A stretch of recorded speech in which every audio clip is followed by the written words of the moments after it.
Ok, então eu vou começar por citar um camarada recentemente chegado à luta, que diz o seguinte no dia da greve.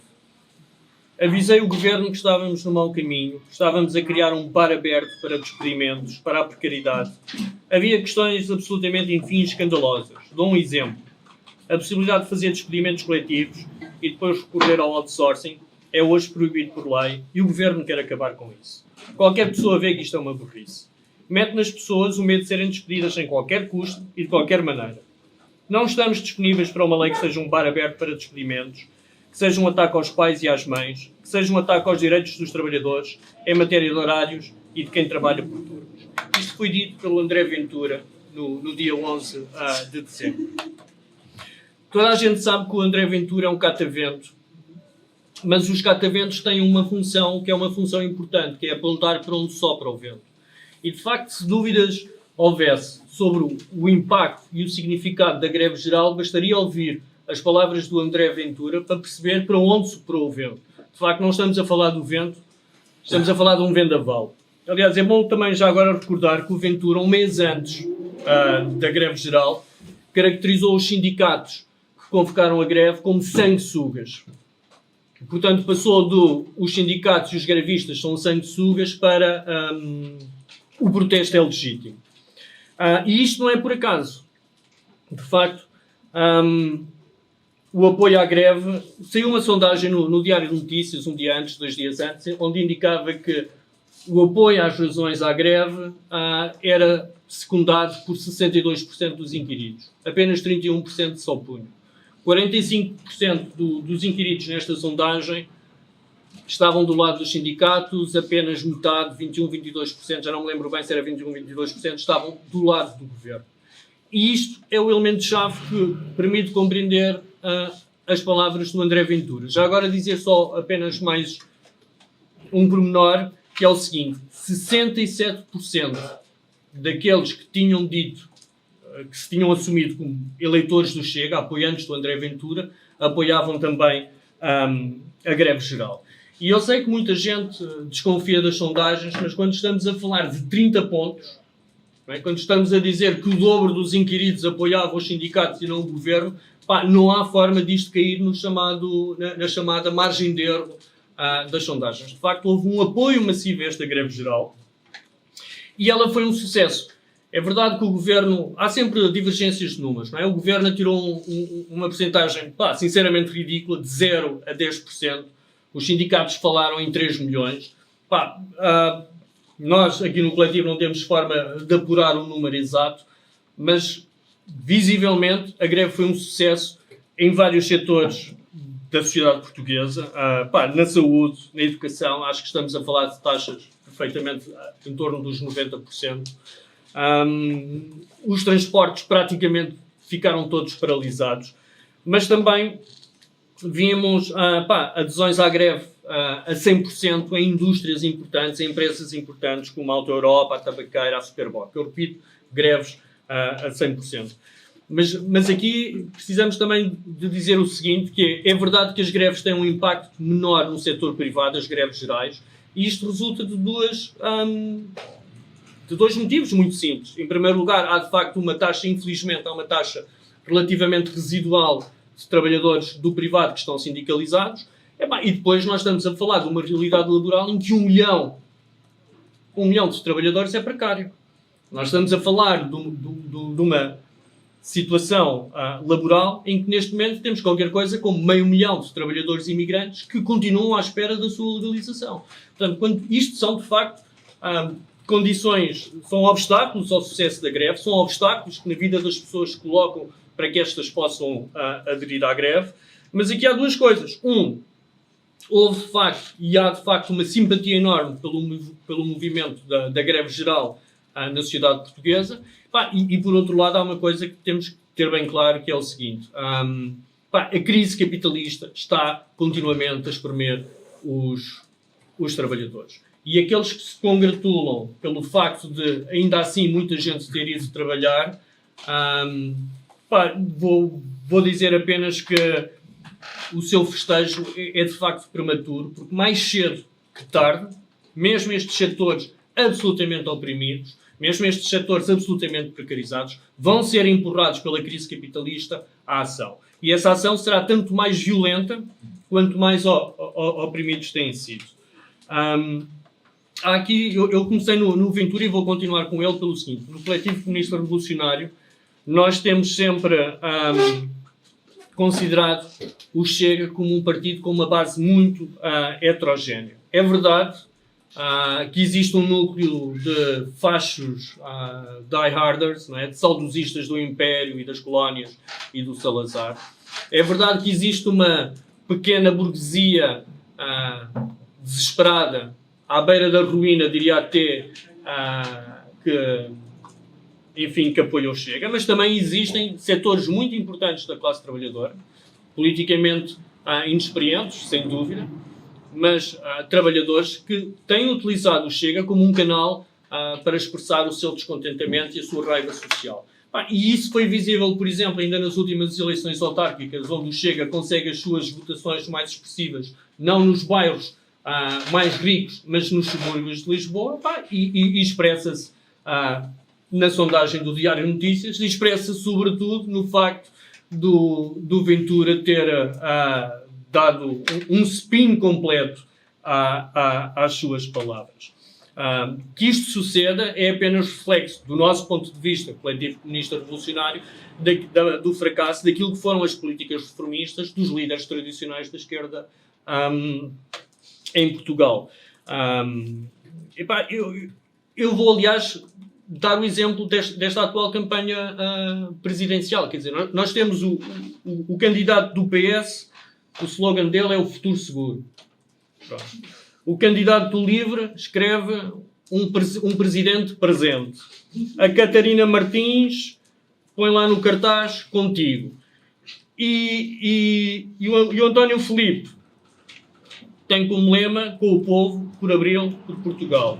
Ok, tem um pouco mais de conteúdo, mas não deixa de ser um apelo abstrato e não deixa, sobretudo, já agora que nós também falamos no Abril e na necessidade de retomar Abril, mas não deixa de ser uma perspectiva saudosista em que se dilui sempre o caráter, que é, aliás, que é o típico no PCP, que é diluir o caráter, aquilo que foi o caráter socialista da Revolução derrotada no dia 25 de novembro, onde o PCP também tem as suas responsabilidades históricas, mas não é a altura agora de falar nisto aqui. E essa não é a nossa perspectiva. A nossa perspectiva é, de facto, recuperar Abril, não do ponto de vista abstrato, não do ponto de vista democrático, porque a democracia tem sempre um conteúdo de classe, mas recuperar Abril enquanto exemplo da luta comunista que nós temos que voltar a organizar em Portugal. E se compararmos isto com o Ventura, é preciso dizer, é verdade que os slogans do Ventura revoltam as entranhas de qualquer pessoa. Quer dizer, tipo, quando ele escreve isto não é o Bangladesh, é um slogan absolutamente vergonhoso, asqueroso, mas é assim, quer vocês queiram, quer não, é um slogan que tem um conteúdo político específico. Quer dizer, é completamente demagógico, é completamente aberrante que ele responsabilize os imigrantes pela situação de crise que se vive em Portugal, mas está aqui uma explicação. Por muito que tu gostes ou não, está aqui uma explicação. E está aqui, aliás, sugerida uma solução, que seria, neste caso, a remigração dos imigrantes, a deportação dos imigrantes, que é uma solução que nós temos que dizer claramente que é agitada por estes setores absolutamente reacionários, mas é uma solução que eles nunca irão conseguir sequer aplicar, não em massa. Podem sempre, claro, daqui a amanhã expulsar alguns imigrantes, como faz o Trump, para continuar a iludir a sua base de apoio. Mas quer dizer, nem o Trump nem o André Ventura vão conseguir voltar atrás com o relógio daquilo que é o desenvolvimento capitalista. E é um desenvolvimento capitalista que em todos os países impõe os fluxos migratórios. Aliás, basta ver, acho que foi esta semana, o governo Meloni, afinal, já vai mudar as leis de imigração e tal, e então o pessoal já com ascendência italiana já pode pegar um visto de trabalho. Bem, nós estamos a falar de um governo, não é? Ou de uma política, neste caso a Meloni, que chegou ao governo precisamente com um discurso anti-imigração e que agora chega e diz, bem, mas temos um país super envelhecido, os jovens imigram, precisamos de mão de obra para fazer funcionar a economia. Pronto. E, portanto, já agora vou terminar com o caso do Ventura, que ele agora ameaça chumbar no Parlamento a proposta do pacote laboral. Ok? Dada a fraqueza do atual governo, ele irá sem dúvida arrancar algumas concessões mínimas, como por exemplo a questão da amamentação, por exemplo, e fará disso um grande alarde. Mas no fim do dia, tanto o Ventura como o Montenegro servem ao mesmo Senhor. E não é o Senhor Jesus Cristo, é mesmo o Deus capital. E aqui temos de ter presente que a única forma que os capitalistas portugueses têm para manter as suas margens de lucro e a sua cota de mercado é intensificando a exploração da classe trabalhadora. Assim, nós temos uma das produtividades mais baixas dentro da União Europeia, 30% abaixo da União Europeia, da média europeia, pior do que nós, só a Eslováquia e a Grécia. Temos dos mais baixos, se não o mais baixo, índice de investimento em ciência e tecnologia, e temos dos mais baixos investimentos na economia, por parte do setor privado na economia. Portanto, é evidente que os capitalistas portugueses não têm investido, eles limitam-se a explorar a mão de obra barata, e tudo o que o pacote laboral faz, de facto, é permitir essa intensificação da mão de obra barata. Quando nos dizem que isto é para modernizar e tal, e desenvolver a economia portuguesa, eu só vou dizer o seguinte: a obrigatoriedade das pequenas empresas prestarem formação profissional aos seus trabalhadores vai cair. Se passar o pacote laboral, essa obrigatoriedade vai cair. Portanto, como é que nós modernizamos a economia portuguesa quando o que nós estamos a dizer aos empresários, olha, vocês já nem se precisam de preocupar em dar formação, e já agora muitas vezes essa formação é tipo primeiros scores e coisas que, enfim, não enchem mais chouriços do que propriamente formam os trabalhadores. E o que eu quero dizer com tudo isto é o seguinte: os trabalhadores apenas podem contar com a sua força e com a sua organização, independentemente das diferenças que possam surgir no topo. Até porque as divergências que possam surgir no topo são elas próprias resultado e fruto do impacto que a luta organizada dos trabalhadores tem. E nós, neste momento, não estamos em condições de garantir que o pacote laboral não passa, mas há uma coisa que nós podemos atestar, porque é cristalino, que é o fraco governo do Montenegro, aconteça o que acontecer, vai sair ainda mais enfraquecido. E quando eu digo fraco governo do Montenegro, não é só porque o Montenegro falhou, por uma segunda vez, a conquista de uma maioria absoluta nas legislativas, ainda agora em maio.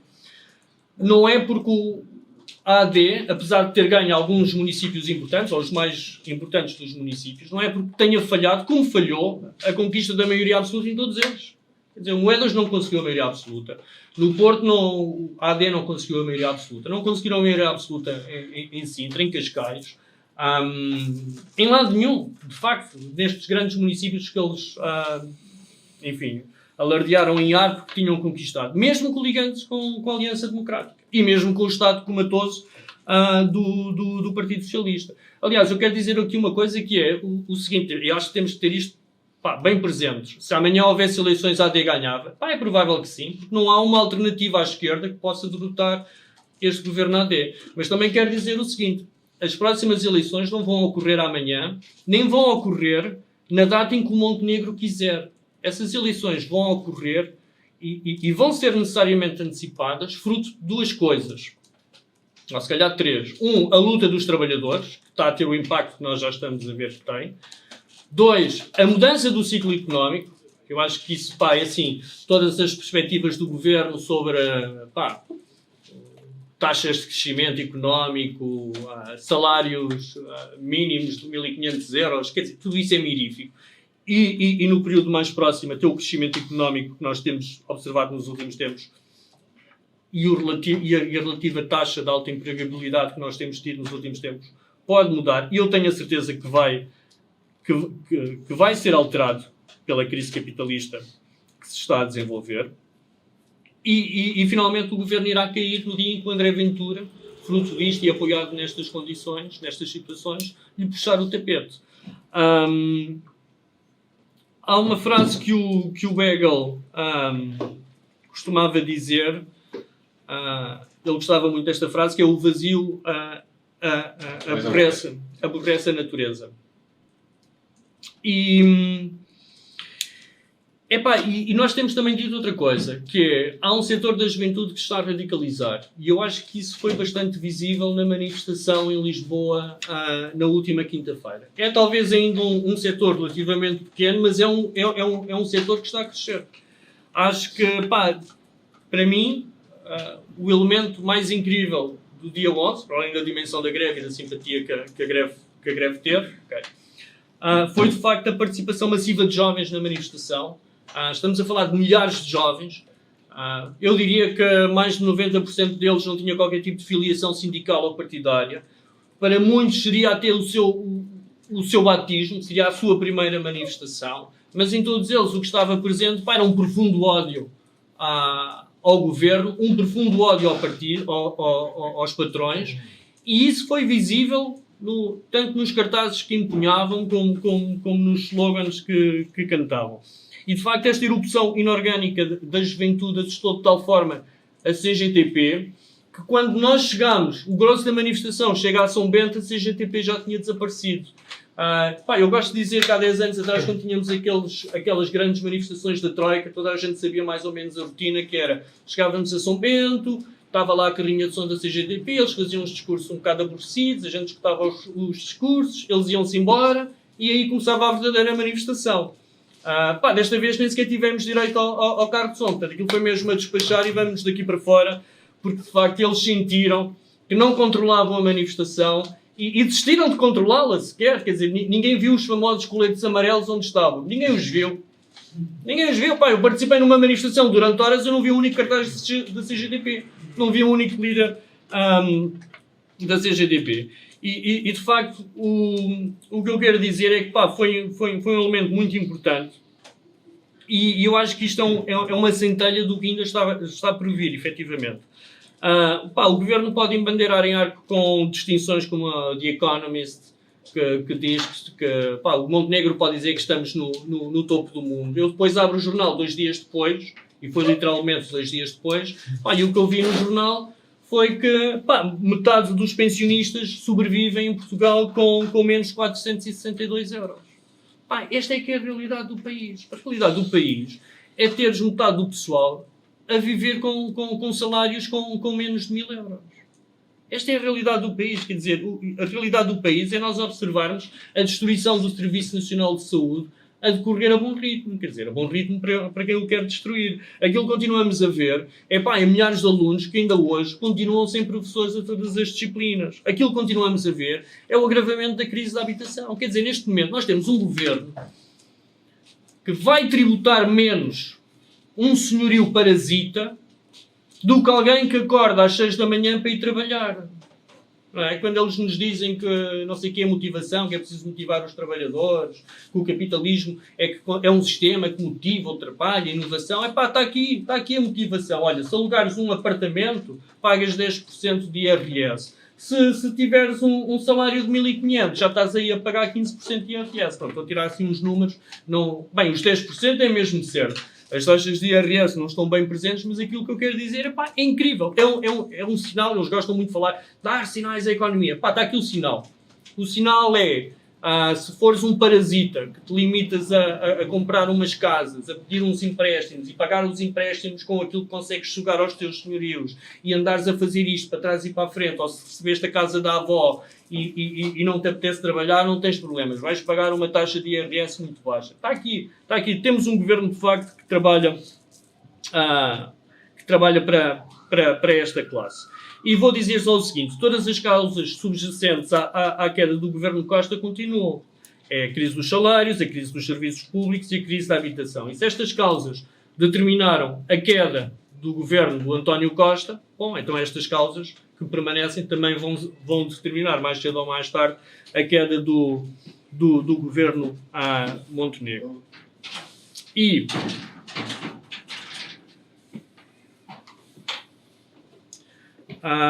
eu vou terminar com a seguinte questão. A luta contra o pacote laboral não se pode esgotar no próprio pacote laboral. É verdade que este é o objetivo mais imediato, mas é apenas um dos vários ataques que o governo está a fazer contra os trabalhadores. Não é? Ao lado do pacote laboral tens o aumento das propinas, tens as leis de imigração, tens todo o favorecimento que fazem à especulação imobiliária e aos senhorios, tens, de facto, as cativações que batem recordes. Lembram-se quando o governo PS fazia as famosas cativações, o Centeno conseguia manter o déficit estável por causa das cativações. Bom, este ano o governo AD bateu o recorde das cativações do PS. E, portanto, esta luta não pode ficar limitada nem isolada. Vou terminar. É uma luta que não pode ficar limitada ao pacote laboral e é uma luta que não pode ficar isolada a vagos dias, a dias de protestos aqui e acolá. É uma luta que se tem, de facto, intensificar. Porque nós abanámos o governo, nós abanámos a classe dirigente neste país, mas não basta abanar. É preciso derrubar este governo e é preciso, em última instância, derrubar o regime novembrista, que é um regime decrépito, onde cada vez menos confiança inspira, seja em quem for. E, portanto, eu queria só terminar com o seguinte. Independentemente daquilo que agora os sindicatos vão fazer, e eu acho que se os sindicatos chegam e dizem 3 milhões de trabalhadores aderiram à greve, aquilo que os sindicatos deveriam ter feito no próprio dia era dizer ao Sr. Montenegro: olha, é assim, você tem até ao Natal para deitar isto abaixo, para deitar o pacote laboral abaixo. Porque se você não deitar o pacote laboral abaixo e não puser o pacote laboral na gaveta, nós vamos voltar em janeiro, mas não vai ser um dia de greve. Vai ser mais. Portanto, essa ameaça de radicalizar a luta, intensificar a luta, deveria ter sido dita no próprio dia. Não foi. Vamos ver o que fazem, mas independentemente, e é assim que termino, das vicissitudes que temos, independentemente da forma como esta luta se vai desenrolar nas próximas semanas, há um dado objetivo na sociedade portuguesa, na economia portuguesa, que é semelhante em todo o lado, que é a crescente, constante transferência de rendimentos do trabalho para o capital. Em todo o lado isto está a acontecer. E quando nós vemos, por exemplo, que ainda há 2 ou 3 meses atrás houve uma explosão social incrível na Indonésia, em que de repente há um processo de luta, é assim, basta dizer que eles puseram fogo a 40 parlamentos regionais. E quando isto acontece num país onde ainda assim tu tens taxas de crescimento de 5, 6%, mas a classe dominante desse país é obrigada a uma austeridade permanente, quer dizer, o que é que nós podemos dizer de um país que tem 1, 2% de crescimento económico? O que é que nós podemos dizer de um país que está atolado agora numa política de rearmamento militarista, onde basta dizer que o governo português, ainda há dias atrás, se prontificou a tomar um empréstimo de 5 mil milhões de euros para comprar equipamento militar. Portanto, o que nós vamos ter pela frente é de facto a continuação destas políticas. E estas políticas, assim, as mesmas causas necessariamente provocam idênticas consequências e a luta é mesmo para continuar.